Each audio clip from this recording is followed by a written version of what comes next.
Welcome to Competency 2, which is project implementation. Now these videos which I'm making about project guide, they are connected. Competency 1, we're talking about project planning. So if you missed that bit, you need to scroll through the channel and check for that video, because they are connected. After you've done the planning under Competency 1, now here is to implement the plan. And I'm going to follow the plan that I made in the previous video. So therefore, if you missed that video, you can go back and scroll through and check for that video. And then I'll make another video for Competency 3 and so on. So I would encourage you to subscribe and also hit the notification bell such that you'll be notified when the next video is posted. So this one here, which is the second kind of video, I'm going to talk about Competency 2, which is project implementation. Under project planning, well, I was able to make 3 videos highlighting or using different project samples. But under implementation, I'll just use one of the samples. So under implementation here, we are now going to implement. You remember under planning, there was sequenced activity, and that activity had their period, the course, and persons responsible. So week 1 to 2, that was research and planning. After planning, right now we are going to do the survey and distribute, say, the questionnaire and all that, and maybe give awareness or distribute letter requesting to go and conduct an interview, and there you need some transport, and it is done by the team members. And then you also need to go and collect data and analyze.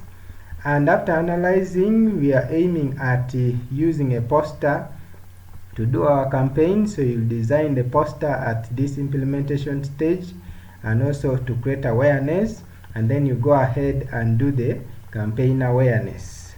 So if you look at the project checklist here, under Competency 2, which is project implementation, the learner should gather resources for the project, and the learner gathers resources for the project through borrowing. So there are resources here under planning that we listed and their justification, like internet for research.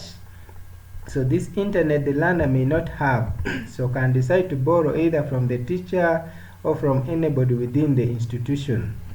The learner can also decide, so if the learner borrowed some materials, say pen and so on, it is here can be ticked. Now this you need to confirm from the learner how he got his or her resources.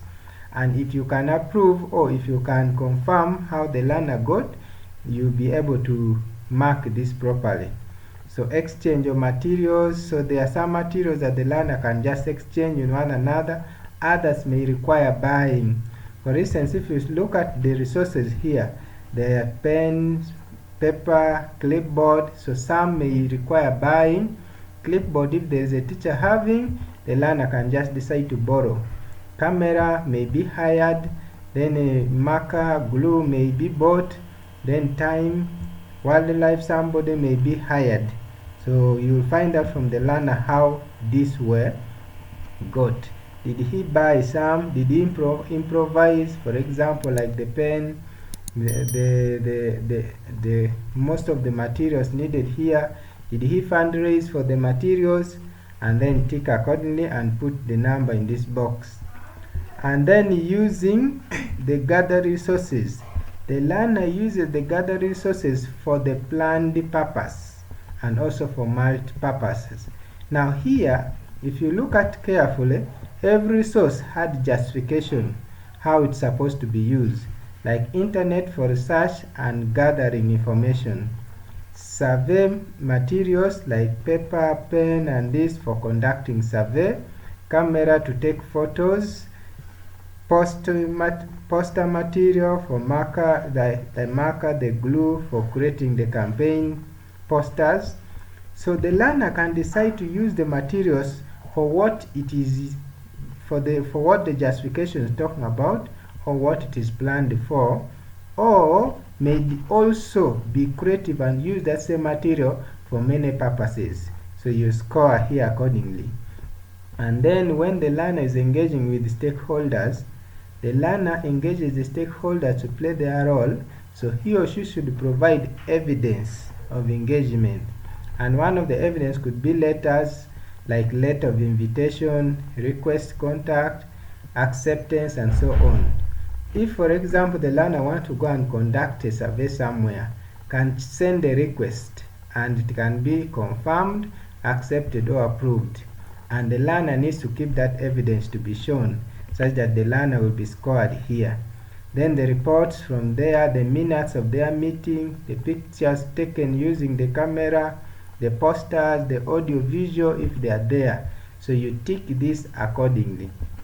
And then create a product or service.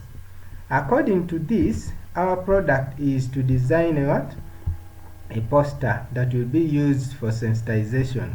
So that is the aim of our product. So the learner creates a product or service that is in line with the stated objective. Our objective was to create awareness, practical solution to reduce the use of plastic bags.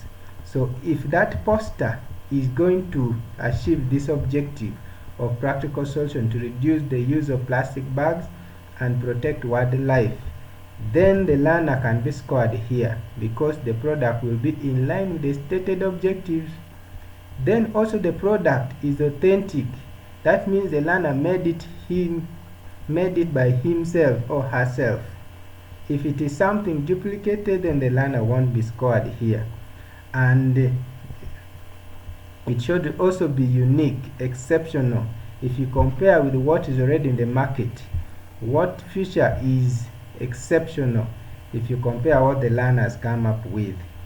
And then there is also generic skills, which you score them accordingly, like the critical thinking. In the process of implementing, for example, going to collect the data, gathering, analyzing the data, even designing the poster, did the learner plan and carry out investigation? Did the learner sort and analyze information? Did the learner identify the problem and way forward? So you tick this accordingly to what you can see. And then you put in these boxes, because these scores are the ones which shall now enter in the armies, which will be sent directly to your name. We do not need to total them. It is your name's work to do the remaining part of it. And that is about it for this competency 2, which is project implementation.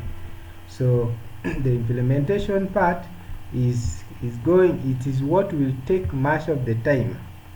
It is what will take much of the time, because after that there are just a few things like reporting and then dissemination, which won't take so much time, because as the learner is implementing this, starting from planning, he has written something, implementation, he should be documenting something, so it is just compiling the report and make sure it is typed after. So this is one of the stages which will take longer time. So that is it about for this video. So if you have enjoyed this, subscribe and don't forget to hit the notification area such that you'll be notified when we next post the next video, which will be competency 3.